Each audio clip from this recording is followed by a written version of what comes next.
کا موضوع ہے علم نبی اور حقائق کائنات۔ میری دعا ہے رب ذوالجلال ہمیں حق سن کر اس پیغام کو آگے تک پہنچانے کی توفیق عطا فرمائے۔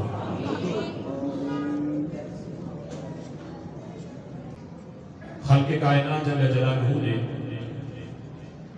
ہمارے آقا صلی اللہ تعالی علیہ وسلم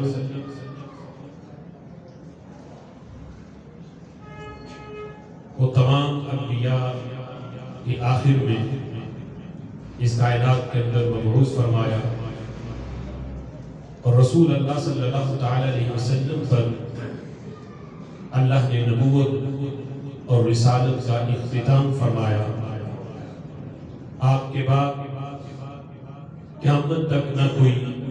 نبی اس کائنات میں آ سکتا ہے، نہ کوئی رسول اس کائنات میں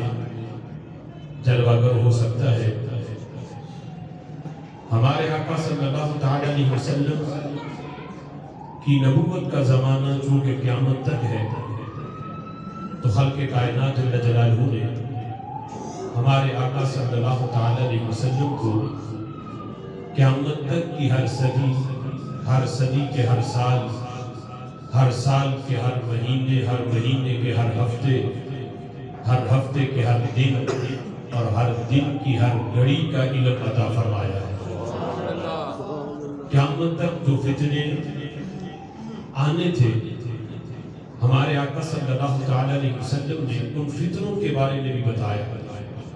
اور ان فتنوں سے بچنے کا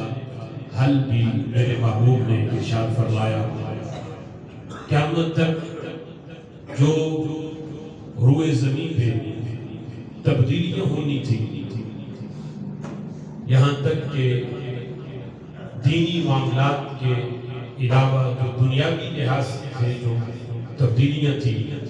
ہمارے آقا صلی اللہ تعالی علیہ وسلم نے ان کی خبر بھی اپنے غلاموں کو دی، اور ان کے ذریعے آج ہم تک پہنچی۔ آج جس وقت ہم یہ احادیث پڑھتے ہیں اور اپنے اطراف میں غور کرتے ہیں، تو ایمان وجد میں آتا ہے کہ ہمارے آقا صلی اللہ تعالی علیہ وسلم کو رب ذوالجلال نے کیسی نظر عطا کی اور کیسا علم عطا کیا کہ آج سے صدیوں پہلے ہمارے آقا صلی اللہ تعالی علیہ وسلم آج کے حالات کو دیکھ رہے تھے اور اپنے صحابہ کو بتا رہے تھے۔ ہمارے آقا صلی اللہ تعالی علیہ وسلم کا علم شریف صرف دینی لحاظ سے ہی نہیں، بلکہ رب ذوالجلال نے دنیاوی امور کے لحاظ سے اور کائنات کے حقائق کے لحاظ سے بھی ہمارے آقا صلی اللہ تعالی علیہ وسلم کو علم دیا۔ آج کچھ لوگ کہتے ہیں کہ یہ نبوت کا کام نہیں، نبوت کی یہ ذمہ داری نہیں، نبی کا کام صرف یہ ہے کہ وہ نماز روزہ حج زکوٰۃ کے مسئلے حل کرے۔ لوگوں کو دینی معاملات کے اندر کوئی مشکل ہے تو اس کا حل دے، دنیاوی امور بتانا یہ نبوت کا کام نہیں۔ ہمارے آقا صلی اللہ تعالی علیہ وسلم کی احادیث، آپ کے مقدس فرامین میں متعدد فرامین ایسے ہیں، سینکڑوں کی تعداد میں، جن میں ہمارے آقا صلی اللہ تعالی علیہ وسلم نے دینی امور کے ساتھ ساتھ اپنے صحابہ کو دنیاوی امور، یہاں تک کہ کائنات کے وہ حقائق جو آج کی جدید ٹیکنالوجی اور سائنس بھی وہاں تک نہیں پہنچ سکتی، جہاں ہمارے آقا صلی اللہ تعالی علیہ وسلم کی نگاہ نبوت پہنچی ہے۔ سبحان اللہ۔ اس بارے میں نبی مکرم شفیع معظم صلی اللہ تعالی علیہ وسلم کا فرمان کہ آپ نے صحابہ کرام علیہ رضوان کو کائنات کے حقائق کے بارے میں بتایا۔ مشکات کے اندر باب بدء الخلق کے اندر یہ حدیث موجود ہے۔ نبی مکرم شفیع معظم صلی اللہ تعالی علیہ وسلم تشریف فرما تھے، صحابہ کرام علیہ رضوان